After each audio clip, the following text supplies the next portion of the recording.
Hey everyone, welcome to our channel. Creating a new iCloud account on your iPhone is a straightforward process.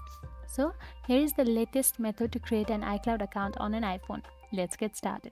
Firstly, go to the Settings app on your iPhone, then scroll down till you find the option Mail and tap on it.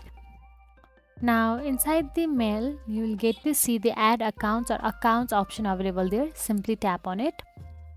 Inside account, you will get to see the add account if you have not already created the iCloud option. If you have already created, then there will be the iCloud mail already. Tap on the add account, then tap on the iCloud.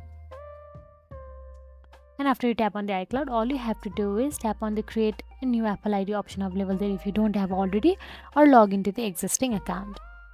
So that's it guys. If you found this video helpful, please like, share and subscribe our channel, and thank you so much for watching.